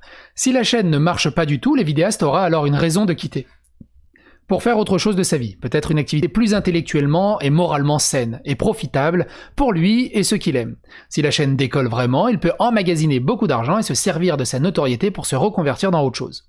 Mais s'il marche juste un peu, il est perdu, pieds et poings liés, à plus forte raison si ses finances dépendent de l'exercice. En bientôt 10 ans d'activité sur les réseaux, j'ai parlé à une infinité de jeunes, ou moins jeunes, désireux d'y vivre de leur création vidéo. Je ne me souviens pas en avoir vu beaucoup se poser ce genre de questions. Comment est-ce que ça peut finir ? Les enfants d'ailleurs rêvent plus de devenir flic, astronaute, médecin, non, ils veulent devenir influenceurs ou youtubeurs. C'est devenu l'activité number 1 chez les gamins. En parallèle avec le show business, le youtubeur a 2 peurs. Celle que ça ne marche pas, et quand ça marche, celle que ça s'arrête. Celui dont la chaîne marchouille à peu près correctement va donc littéralement passer sa vie à surfer sur les tendances dans l'espoir d'un lendemain meilleur. Supporter les haters, s'adapter en permanence à une audience de plus en plus jeune. Jouer d'hypocrisie et de diplomatie, d'amitié franche et sincère pour se faire des amis dans le milieu. Et produire, y penser jour et nuit pour devenir toujours plus rentable. Pour percer sur YouTube, il faut souvent vivre YouTube, penser YouTube, respirer, manger, aimer YouTube. Pour s'intégrer correctement à ce milieu et s'y faire des amis, il convient de passer beaucoup de temps à échanger, discuter, faire des rencontres en convention. Au détriment inévitable de ces autres cercles d'amis, non sérieusement, vous ne croyez pas vraiment qu'on a le temps de faire des vidéos, écrire, tourner, monter, faire des conventions, animer Twitter et compagnie, et en plus d'avoir une vie normale à côté. Ceux qui vous assurent le contraire vous mentent, consciemment ou inconsciemment. Se faire une place dans le milieu, cela demande de s'investir et c'est forcément au détriment d'autre chose. Moi, je couche avec ma femme plus qu'1 fois par semaine. J'ai consacré plusieurs années de ma vie à une réussite qui n'est d'ailleurs même pas la mienne, mais celle de ceux que je soutenais au détriment de mes véritables amis, voire de ma famille, et je ne parle pas du travail. Après j'ai déjà 2 filles, c'est bon, une 3e, je sais pas si je pourrais soutenir. Il y a là-dedans un peu comme un état d'esprit général visant à dénigrer ce qu'on n'est pas. Certes, il y a beaucoup de créateurs vidéo qui ont des diplômes, amis, c'est loin d'être la norme, et pour être totalement franc, il y en a aussi une partie qui aurait du mal à trouver un travail autre que faire le guignol pour des likes. Je me souviens du collaborateur qui vouait un copieux mépris au salariat. Ouais, je veux réussir ma vie, pas finir comme un vieux salarié tout pourri avec sa cravate, ses dettes, ses 2 gosses et son chien. Moi, je veux faire ce que j'aime, je veux rester tout seul. C'est pareil quand je reçois les commentaires. Ouais, avec tes vidéos de merde, t'es qu'un vieux chômeur au RSA. Alors, depuis quand chômeur c'est une insulte et être au RSA c'est une insulte ? Et quelque part, je me dis tristement, c'est lui qui doit être un chômeur au RSA et que ça doit tellement le faire souffrir que ça le travaille qu'il est obligé d'extérioriser toute cette haine parce que sinon il pète un câble, quoi. C'est triste, c'est vraiment triste à dire. Donc il n'y a pas que des vieux salariés tout pourris, hein, du patriarcat, du salariat, il y a aussi des salariés qui sont très heureux. Comme pour les youtubeurs, il n'y a pas que des youtubeurs névrosés, il y a aussi des youtubeurs cool. C'est un discours dangereux quand on entend de plus en plus, il y aurait d'un côté les salariés fades et formatés, et de l'autre les entrepreneurs courageux et accomplis, pernicieuse vision dichotomique et incroyablement simpliste. Il y a aussi surtout le fait que ça reste la plupart des ados, des gamins qui ont juste l'habitude de se faire aduler pour un minimum de taf, et de devoir faire des projets, suivre des directives, et ils supporteraient pas. Il y avait pas une Instagrammeuse, il y avait une influenceuse, je sais plus comment elle s'appelle, aux États-Unis, qui était une Instagrammeuse lifestyle. Elle allait genre aux Maldives, faire 2-3 photos de plage, faire des produits de beauté et tout. Elle a fait le tour du monde globe-trotteuse. Bref, On lui baisait les pieds de partout, elle a fait énormément de fric, énormément d'OPSP et tout le bazar. Je sais plus pourquoi, mais son heure de gloire est passée et elle ne faisait plus rien. Plus aucune marque ne voulait d'elle, plus rien. Elle n'a pas fait de drama, c'est juste que le train est passé et elle n'intéressait plus personne. Pourquoi? Je sais pas, on s'en fout. Et elle avait dit dans une vidéo, mais en mode larme, du genre elle a perdu... elle était au bord du suicide, mais moi je suis pas fait pour être une caissière, je vais pas être une vieille caissière de merde, moi je suis fait pour être une princesse, je suis fait pour qu'on m'adulte, je suis fait pour que j'ai des idoles qui m'admirent. Non. Non, t'es juste une conne en fait, c'est tout. C'est une petite princesse à simp en fait, mais qui a été destituée et qui a jamais fait le tour. Et elle, qu'est-ce que tu veux la foutre dans un truc de salariat? À part le suicide, elle va rien faire d'autre. Et c'est très compliqué. Alors par où commencer? Par la précarité induite par la micro-entreprise et notamment son système de retraite plus que lacunaire, par le manque criant d'originalité de tous ces clones qui prétendent vouloir être différents, mais tous de la même manière en faisant la même chose, avec les mêmes expressions, avec les mêmes sujets, avec les mêmes mots, avec les mêmes méthodes, il n'y a qu'à revoir les tendances. Par l'isolement intellectuel qui implique les bulles de pensée uniques dans lesquelles l'algorithme et autres recommandations de ce paradis virtuel nous enferment, par l'instabilité profondément inhérente à la vie de vidéaste. Je me rappelle de ce type qui était cadre à la Fnac et discutait sur son dernier vlog de lâcher son job stable pour se lancer sur YouTube, par le fait que 1% d'entre eux peuvent vraiment en vivre sur le dos de 99 qui essaient d'alimenter le milieu pour eux, par le fait que la plupart de ceux qui y arrivent, eux, à en vivre, perdraient rapidement la liberté de faire autre chose, faute d'avoir poursuivi leurs études. Il n'y a pas de complexe de supériorité ou d'infériorité à avoir entre salarié et vidéaste. J'ai été les deux. Et ce qui me concerne, j'étais bien plus heureux en tant que salarié, parce que quand tu es salarié et que tu rentres le soir, tu as le droit de ne plus penser à ton travail. Parce que même si le job est parfois compliqué et qu'il y a parfois des tensions, au moins, on n'est pas à la merci d'une bande de gosses excités, que ce soit parmi le public ou même parmi tes collègues, parce que la paye tombe régulièrement à la fin du mois. Parce qu'on ne finit pas à moitié fou ou dépressif dans un milieu superficiel et illusoire. Le salarié a ses limites et ses défauts, mais faire passer la vie des vidéastes pour un rêve éveillé et particulier auprès des enfants, c'est inadmissible. Totalement. Les enfants voient que l'ultra bon côté. Et évidemment, ils n'ont ni le recul ni la maturité pour tout ça. C'est normal. Je ne peux pas l'en vouloir, ce que je veux dire par là. Ces métiers sont tellement récents, on n'a même pas suffisamment de recul pour savoir quelles sont les réelles perspectives d'évolution par la médiane des créateurs vidéo sur Internet. Succès, argent, notoriété, des fans, tout ça. Ça fait rêver, non?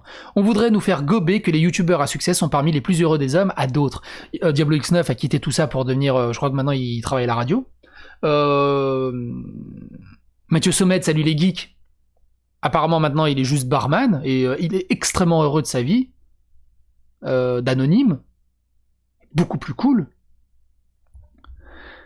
Il y a quelques années, j'entendais souvent ce refrain. Sur Internet, il y a exactement les mêmes gens que dans la vraie vie. Donc c'est un super milieu, tout dépend de ce qu'on y fait et ce qu'on y fait.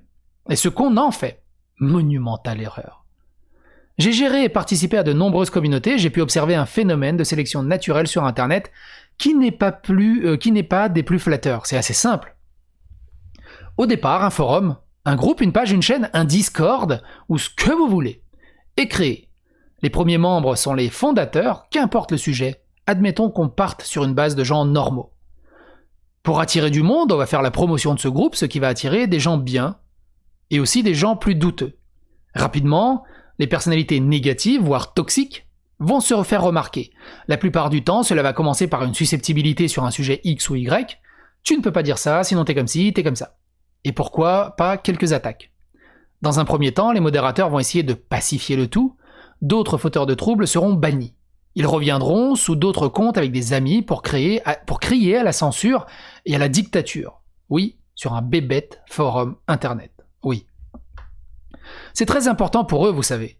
Pour éviter de confirmer ces accusations, la modération va alors tenter une approche de discussion, pour poser les choses. En général, cela va les calmer seulement temporairement, et les bannis à vie ne tarderont pas à médire le groupe ou les forums via les réseaux sociaux, histoire d'en salir un maximum l'image.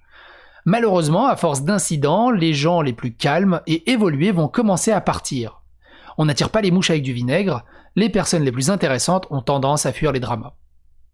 Pour contrebalancer ces départs progressifs, il faudra donc faire plus de communication afin d'attirer de nouveaux membres. La tentative est vite d'aller vers les plus accessibles, on s'oriente progressivement vers des sujets plus tendances, plus consensuels, car cela attire plus de monde. Et beaucoup de très jeunes débordants d'hormones en ébullition et d'opinions pour les défouler. À partir de là, la gestion et la ligne éditoriale vont avoir du mal à s'améliorer. On va aller de compromis en compromis pour finalement ne prendre plus aucun plaisir à gérer le tout. Les premiers modérateurs partent sans être remplacés, sont remplacés et le cercle recommence jusqu'à ce qu'il soit usé et qu'on en prenne d'autres. Entre-temps, les personnalités les plus toxiques, grâce aux réseaux sociaux, se regroupent en bulles, bien entre eux, ils se persuadent qu'ils ont raison contre le reste du monde, que leurs problèmes personnels et affectifs sont de la responsabilité finale de telle ou telle politique, tel ou tel mouvement, tel ou tel film, telle ou telle personne. Et il arrive maintenant en groupe à plusieurs. Pour le modérateur, impossible de les bannir sous peine de provoquer une shitstorm, vague d'indignation générale. Au final, le niveau baisse pour ne vexer personne, et les gens intéressants, qui ont le plus de discernement, les modérés, etc., sont partis. Pour beaucoup, ils sont revenus dans la masse silencieuse ou dans la vraie. Faut pas l'oublier, la masse silencieuse. Si vous êtes encore là, la masse silencieuse, à ce moment-là de la vidéo, parce qu'on est déjà à 1 heure, mine de rien, les commentaires sont là, n'hésitez pas à vous manifester. GusDX se fera un plaisir de chasser vos orbes. D'ailleurs, si vous êtes encore là, merci de me prêter autant de temps de votre vie. N'hésitez pas à vous liker, à vous abonner, à clocher, à partager sur les réseaux sociaux. Ça phagocyte l'algorithme de YouTube, ça phagocyte et aide la chaîne à progresser. Namasté. Même si je bois du café.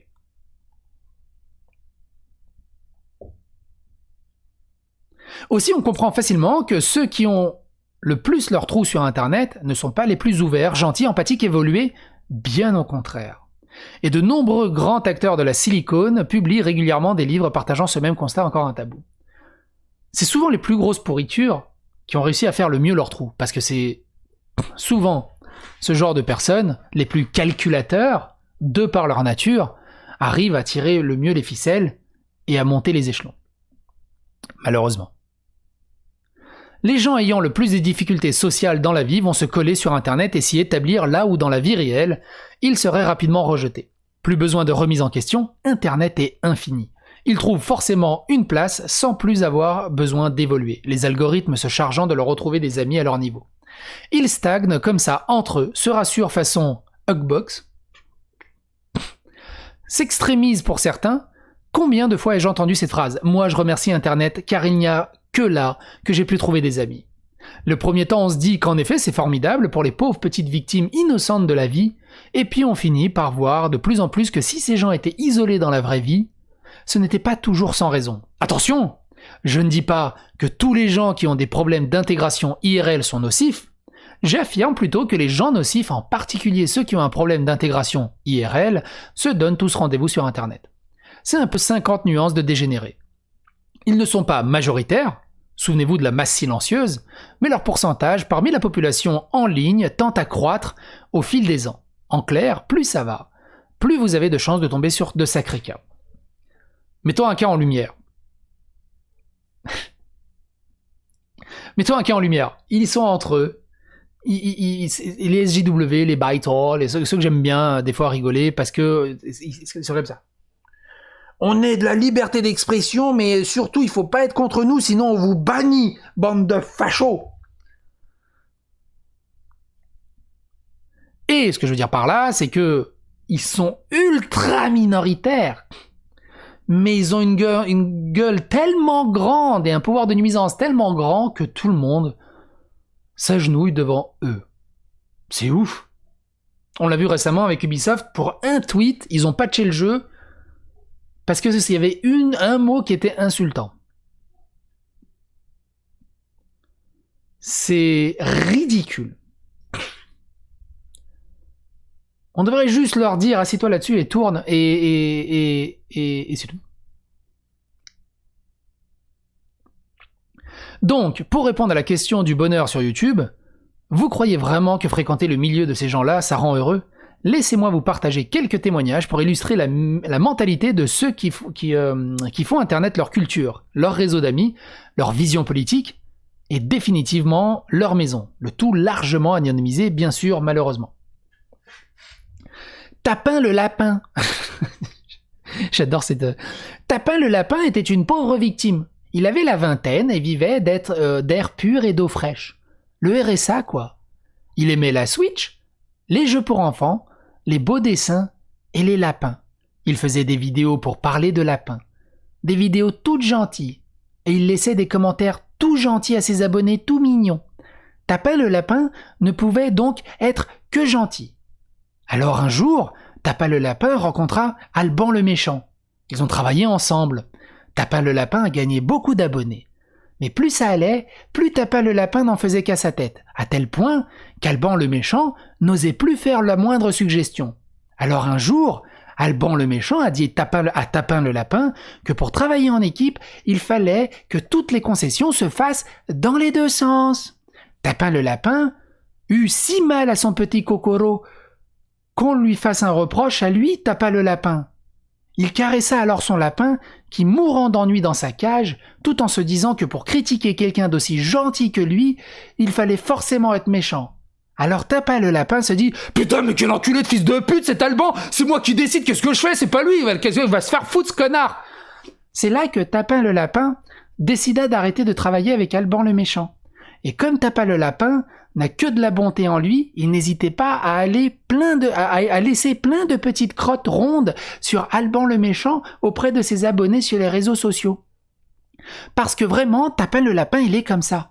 C'est un vrai professionnel qui aime le travail bien fait.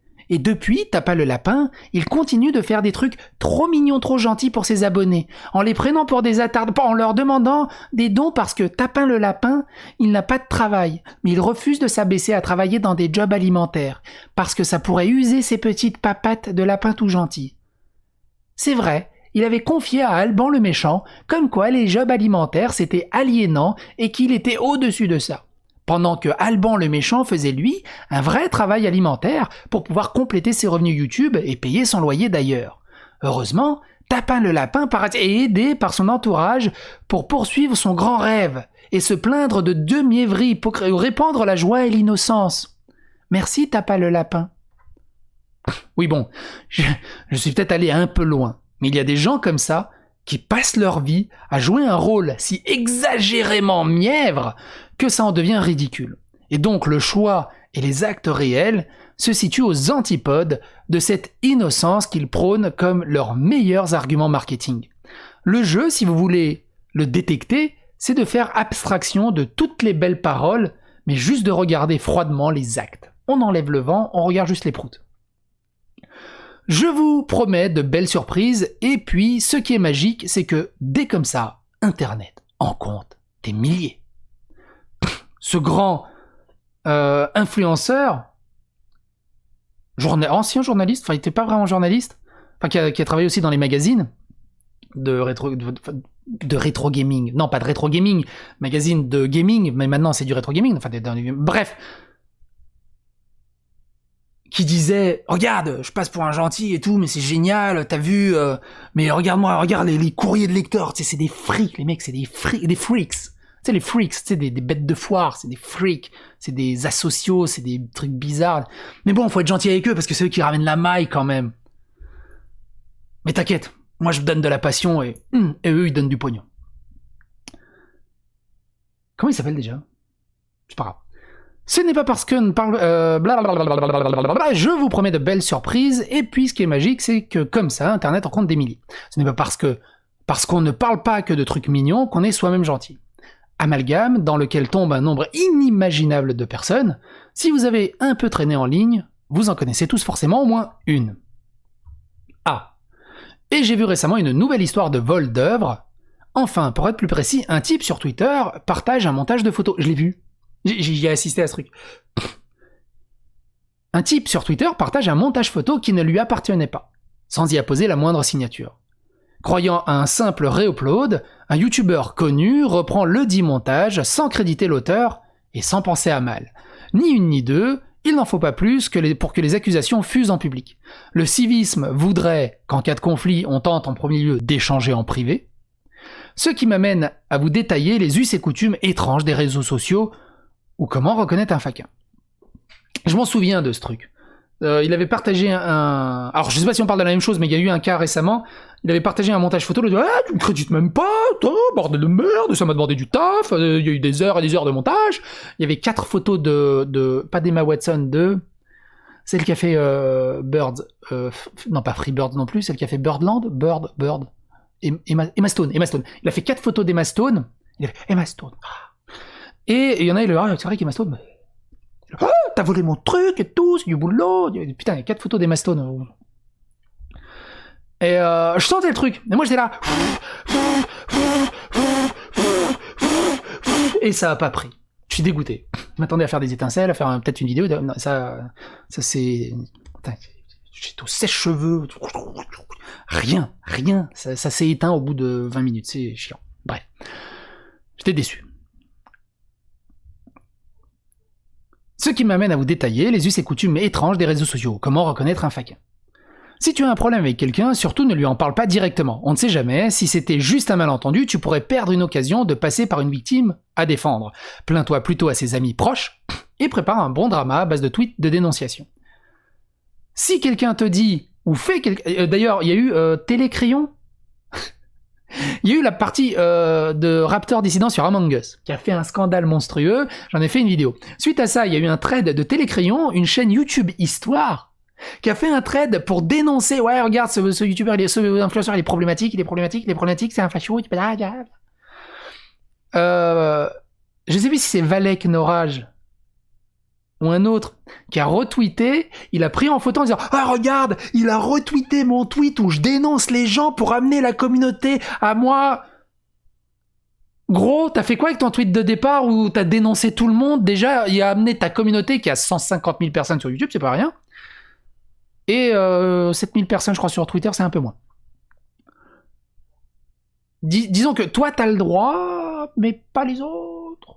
Surtout qu'ils faisaient que répondre. Sans méchanceté, juste en montrant le côté con de la chose. Tu peux pas reprocher aux autres si tu te l'adresses à toi-même. Et les gens oublient ça souvent.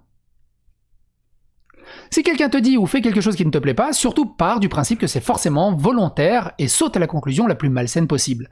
Ne te remets surtout pas en question, ce serait une preuve de faiblesse, tu n'as jamais tort, ce n'est jamais un malentendu. Si tu insultes une personne publiquement, sois toujours indigné qu'il ou elle vienne te demander des comptes. Prends bien l'habitude de ne jamais lui répondre directement, mais plutôt de citer son message à tous tes abonnés pour chercher immédiatement des soutiens avant même de réfléchir. Télécrayon, il n'a même pas répondu à Valek Norage. Valek Norage a répondu à alors je sais plus si c'est Valek, ou si c'est pas le Raptor en tout cas. Je crois que c'est Valek. On s'en fout. Il a bien répondu à Télécrayon et il l'a retweeté. Mais Télécrayon, il a juste screenshoté, il a dit « Ah, regardez !» Ne rigolez pas. Ces gens-là existent vraiment et suivent scrupuleusement ces commandements. Une fois, j'ai oublié de citer un collaborateur en crédit d'une vidéo, où apparaissait une partie de son travail. Je vous raconte pas ce que je me suis pris. Pourtant, j'avais dès que possible rajouté les crédits dans la description de la vidéo. On pourrait croire que ça s'est arrêté là. Non. Ça m'est déjà arrivé, sur Trial. Sur Trial, je fais des vidéos, avant je faisais des vidéos sur Trial. Je parle d'un truc, je sais plus, et là il y en a un, il se ramène. Et là, il y en a un, il se ramène et il me dit « Ouais, c'est abusé, tu t'as mis mon boulot, j'ai bossé des heures dessus, tu m'as même pas cité, tu te fais chier, t'as vraiment changé, t'as pris... Calme-toi Je fais les boulots après des grosses journées de taf, je suis fatigué, c'est juste qu'à ce moment-là, je pensais à autre chose, je réfléchissais, j'ai juste oublié de te citer, c'est pas grave, c'est pas la mort. Si, c'est la mort, au bout d'un moment... On le sait que c'est toi, il suffit juste de... Je l'ai rajouté dans la description, on le sait que c'est toi. Ouais, non, t'as fait exprès, parce que je sais pas ce que t'as depuis quelque temps, tu penses pas... Tu m'en veux pour un truc, mais calme-toi. Oh, calme. Pisse un coup. Et au bout d'un moment, ça s'est fini comment? Ouais, franchement, tu me casses les couilles, dégage. Ah, tu vois, je t'avais dit que t'avais un truc contre moi. Ah, doudou.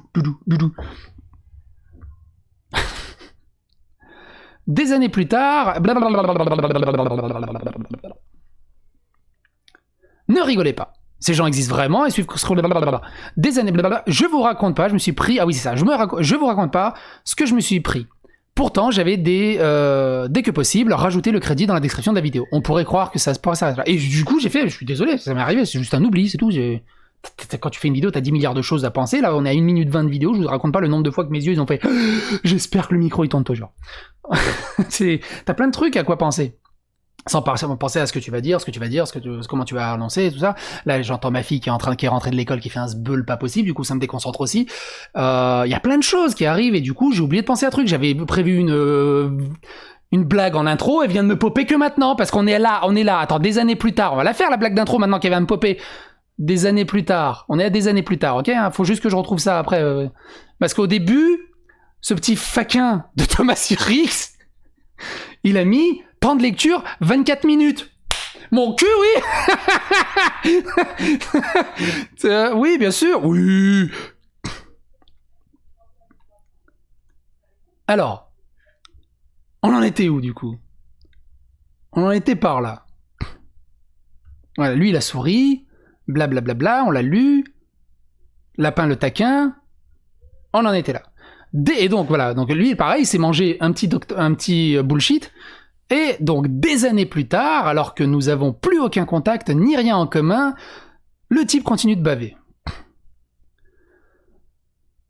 Ce que je veux vous faire comprendre là, c'est que ces profils sont toxiques à haute dose et à long terme. C'est pour ça qu'il est essentiel d'apprendre à les reconnaître avant d'interagir avec. Une fois qu'il s'intéressera à vous, ce sera trop tard. Et ça peut durer des années.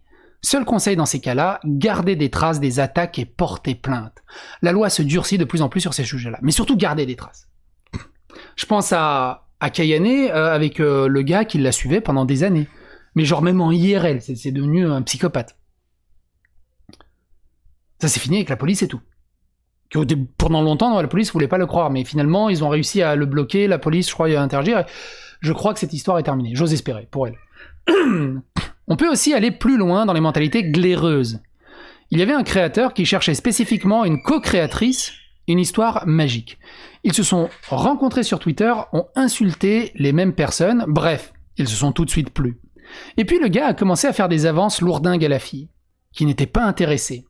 En même temps, le combo tongs-chaussettes, on peut comprendre. Qu'est-ce que t'as contre les tongs-chaussettes? J'ai des tongs-chaussettes, même des sandales-chaussettes, j'ai une femme et 2 filles. Qu'est-ce que tu dis de ça? Ça en est arrivé à un point où elle pleurait le soir. Et puis, il lui faisait comprendre que si elle ne cédait pas un peu avec ses avances, ça valait pas le coup de continuer la collaboration. C'est dégueulasse. Bon, écoute, tu me suces et on continue. Hein. Le tout en jouant cet éternel cirque de tout gentil devant les abonnés. Et en demandant des dons. Encore, toujours. On en avait parlé lors d'un des précédents épisodes de ces couples qui sont mis en couple parce que c'était tendance, mais c'était juste pour la fame, la thune, et puis une fois qu'il y a eu assez de notoriété des deux côtés, ils se sont séparés. Il faut comprendre qu'on fait des dons généralement par gentillesse. Ce sont les émotions qui suscitent les dons. Aussi, plus ça va et plus les gens en usent et en abusent. Par pitié, prenez du recul. Cette histoire avait pour but d'illustrer l'idée de faire un don à quelqu'un qui a l'air gentil. Ce n'est pas faire un don à quelqu'un de gentil. Combien ont ainsi littéralement financé directement un véritable harcèlement sexuel sans même le savoir? Bon, la fille a finalement arrêté la collaboration en sortant je ne sais quel prétexte, et le type n'a jamais été inquiété. Et vous savez ce qui est vraiment, mais vraiment prodigieux? C'est que le type en question m'a accusé pendant longtemps de faire très exactement ce qu'il faisait. Je vous rassure, des types qui m'ont accusé de tout, il y en a eu des dizaines depuis 2011. Et tandis que moi, je me prenais quelques accusations, lui, il se pavanait tranquillement, soutenu par sa fanbase, dans sa lutte pour dénoncer le harcèlement sexuel. Il n'y a pas à dire. Qu'est-ce qu'on ferait sans ces social justice warriors? Maintenant, c'est diplômé d'État aux États-Unis. Heureusement qu'ils sont là, armés de leurs braves petits soldats téléguidés par l'émotion pour faire régner l'ordre et la justice. Et les gens bien, où sont-ils passés? Les normaux, ceux qui ont du recul, etc. Eh ben ça fait longtemps qu'ils sont passés à autre chose, et ça ne va pas s'arranger, plus le milieu se détériore, plus les gens intéressants le fuient. Et ce n'est pas tout. J'ai tout un lot de citations de gens géniaux qui reçoivent des dons tous les mois. C'est cadeau. Donc géniaux, géniaux. Ah ah ah, ce youtubeur il est tellement gros, regardez les pieds de sa chaise sont prêts à plier quand il s'assoit. Il va mourir dans sa graisse. Ah ah ah. Dixit, un créateur qui lutte de temps en temps contre la grossophobie. Il y a un truc qui me fait rire, c'est que si le type visé savait que ce que l'autre dit de lui, il lui en collerait une très rapidement. Mais j'irai pas dénoncer, la délation c'est une nature, ça ne s'apprend pas.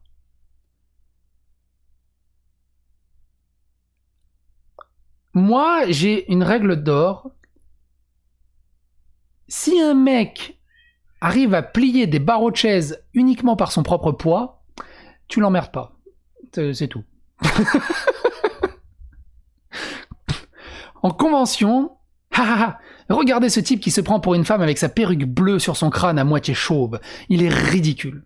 Et en plus, il prétend vouloir faire une transition, j'en peux plus. Dixit, une fille qui s'est découvert une passion spontanée pour la lutte contre la transphobie sur les réseaux sociaux.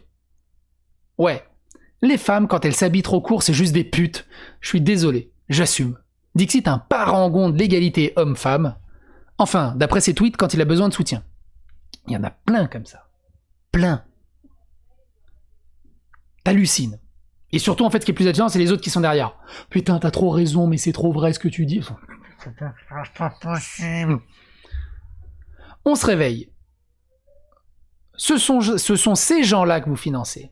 Oui, c'est une pensée très dérangeante, et je ne doute pas de lire bientôt de nombreux commentaires de ceux qui choisiront la facilité de me discréditer, plutôt qu'imaginer une seule seconde leur ami virtuel de substitution, idole comme des humains imparfaits.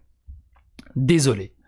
Mais comment voulez-vous que je me taise quand j'ai entendu des trucs pareils et quand je vois le cirque sur les réseaux sociaux? Il faut que ça sorte, il faut que les gens sachent. Mais justement, dis-les non, dis-le non.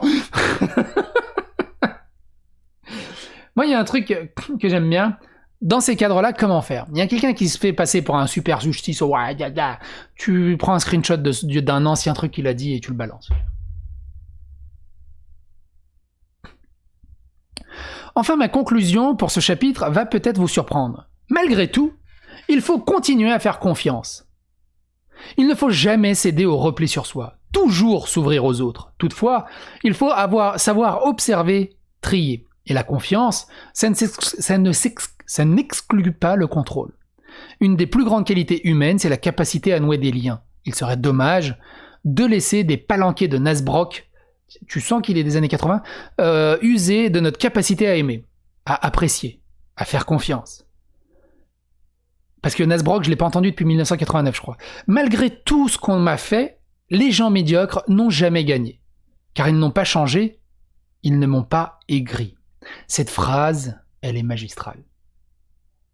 Cette phrase est vraiment magistrale. J'en avais parlé, alors je sais plus si c'était dans l'épisode 2 ou 3. Je vais redire l'anecdote. J'étais dans un bus une fois, et il y a un mec complètement excité, extrêmement énervé, qui était au bord des larmes, il chialait et tout. Et à un moment, il a gueulé, putain, fais chier, bordel de merde, trop bon, trop con, mais trop bon, trop con, bordel, plus jamais qu'ils vont se faire foutre, plus jamais je serai bon. Il s'est fait arnaquer ou on a profité de lui, j'en sais rien, je sais pas ce qui s'est passé. Il est devenu aigri, et ça deviendra un con qu'il a longtemps combattu ou qu'il a juré de jamais devenir.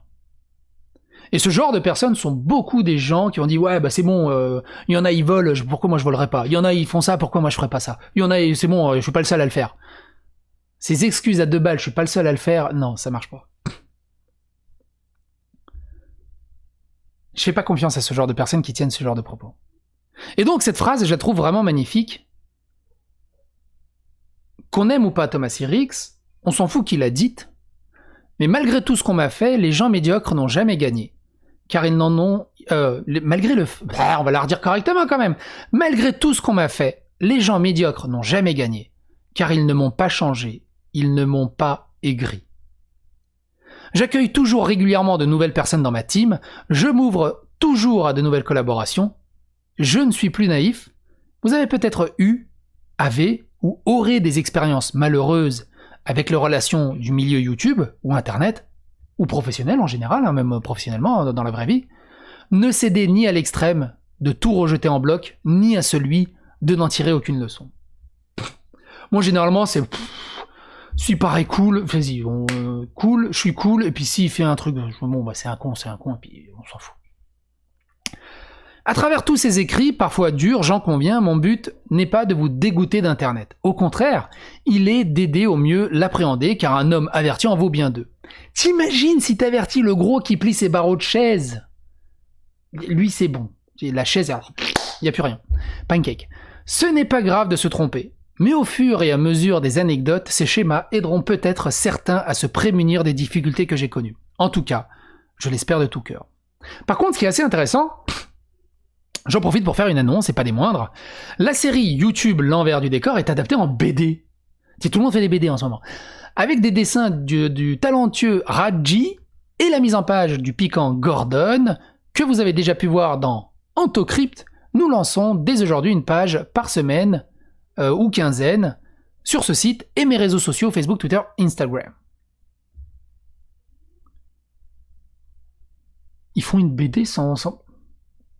Vous faites une BD sans faire de Ulule pour récolter 280 000 €? C'est suspect. Et il y a quelques extraits de cette BD qui va être sûrement agréable à suivre. Donc on a Sacré Gros Nounours. Sacré Gros Nounours, donc c'est un youtubeur avec un t-shirt Cassos de Cassos.tube. Hey, n'ayez pas peur, je meurs pas. Ha ha ha ha ha. Ça me fait super plaisir de vous voir ici. Ha. Merci, on aime trop tes vidéos, elles nous apportent tellement de joie. Qui que vous soyez. Ha. Oh, c'est tellement gentil, quelle surprise, on se fait un petit selfie. Ouais, lol, qui cool, lol. Merci à vous d'être passé. Bisous à vous, bonne convention. C'est vraiment grâce à vous que j'ai la motivation de continuer mon travail. Je dois vous laisser, je pars chercher un café. Oh là, cette phrase aussi. Bisous, bisous, bisous.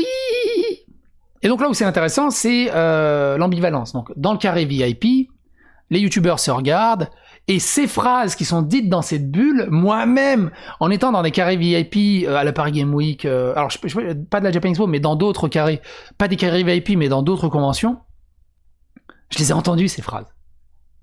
C'est véridique. Aussi par humour lourdingue, hein, on est d'accord. Hein, parce que lui qui dit « Ouais, un sac poubelle sur la tête, c'est obligé, mais bon, c'est pas grave, elle est gérable, hein, un trou, c'est un trou. » On l'a tous entendu. Regardez-moi ce morceau, sérieux, c'est de la bonne viande, non? Bof, elle est venue me voir aussi tout à l'heure, c'est une 3 sur 10 pour moi, je préfère la petite à côté. Et de l'autre côté, Madame Gros Lolo qui dit « Oh là là, il est vraiment super sympa, c'est fou comment il a su rester simple malgré tous ses abonnés. » Simple devant un stand et simple dans un carré VIP, c'est deux choses totalement différentes. Comme je vous l'ai dit, hein, il y a des youtubeurs, des vidéastes, des influenceurs qui sont totalement différents dans les deux sens. C'est-à-dire des grosses crèmes en stand, des gros cons en VIP, des gros cons en stand, des grosses crèmes en VIP. Il y a de tout, il y a vraiment de tout. Ou des mecs qui sont pareils dans les deux. Mais c'est plus rare.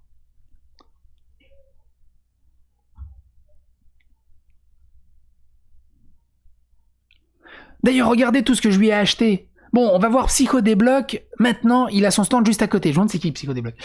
Grave, c'est juste un gros nounours en vrai. Et donc là, t'as une autre nana qui dit Psycho Débloque, mais ça va pas non, il est problématique. En 2016, il a liké un mec qui avait retweeté en 2013 un gars qui avait dit en 2009 un truc misogyne. T'es trop naïve, grandis un peu. c'est tellement ça. Ils ont vraiment croqué ces trucs-là. N'oubliez pas, les faits présentés ici sont réels, mais pour respecter l'anonymat, les lieux, les dates et les caractéristiques des personnes ont été changés. J'espère que cette longue vidéo d'1h30 vous a intéressé. J'ai hâte de voir les autres planches de la BD. Du coup, allez voir également, parce que mine de rien, au-delà de la BD, le coup de crayon est très sympa. Le coup de crayon est très sympa. Donc allez voir Raji BD et Gordonator. Et suivez les réseaux sociaux si ça vous intéresse. Sur ce les amis, encore une fois, merci d'être resté jusqu'au bout. Merci à toi Thomas Serix pour